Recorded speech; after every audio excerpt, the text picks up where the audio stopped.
To start, I'm going to use a pocket screwdriver and pop this up. You can use a trim tool if you want. It comes out from the back. It's kind of stuck to the trim here, to the vinyl. That's odd, but anyway, there we go. That's not supposed to happen.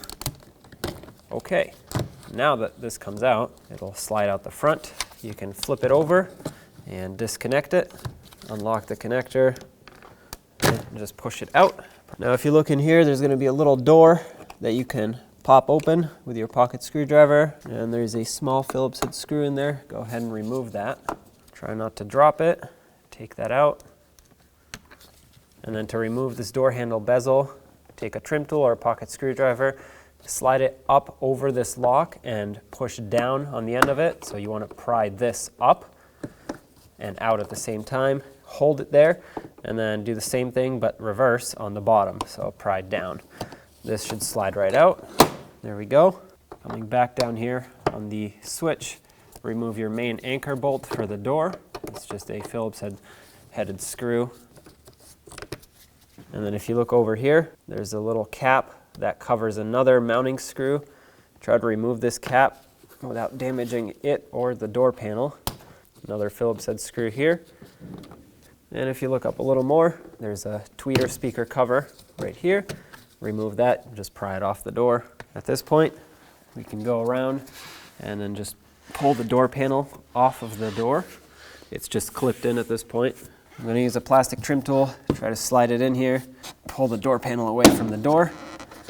It's just held on by push clips, which are pretty strong, so don't be afraid to pull hard. Now lift the door panel up. Wiggling it sometimes helps it. And before you pull it away completely, keep in mind there's still a wire behind here, and that's for the courtesy light on the bottom. So don't forget to disconnect that. There we go.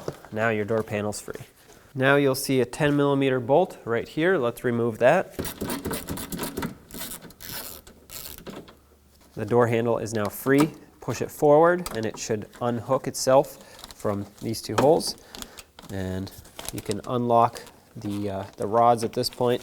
If you just turn it around, the rods pop right out. You just have to find the right angle. Okay, there we go. Make sure you don't mix these up. Here's your old door handle. Let's take the new one and reinstall the rods. The top one was for the lock. Slide it down and in, and the bottom one is for the door handle.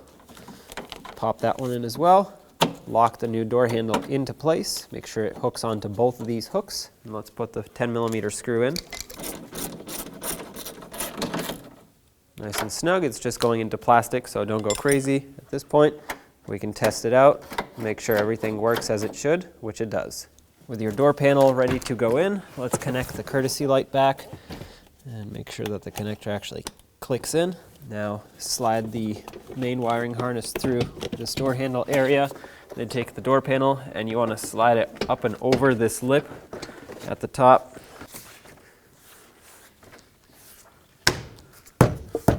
Make sure it's seated all the way across. Make sure this wiring isn't getting jammed in there.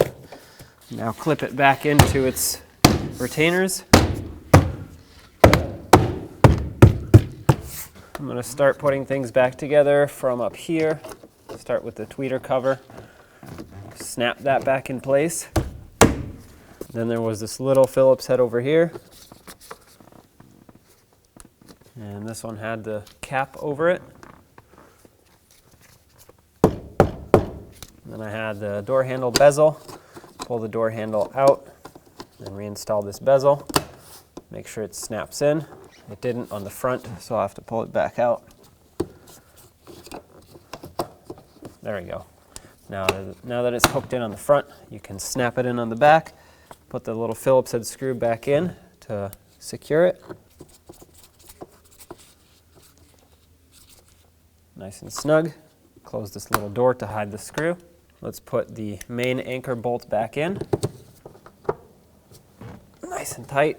And now the window switch, reconnect it, make sure it clicks, and slide it in on the front first, and then on the back. Perfect. It doesn't stay down all the way for me because this part is swollen a little bit. but it should snap right into place. Perfect. You're all done.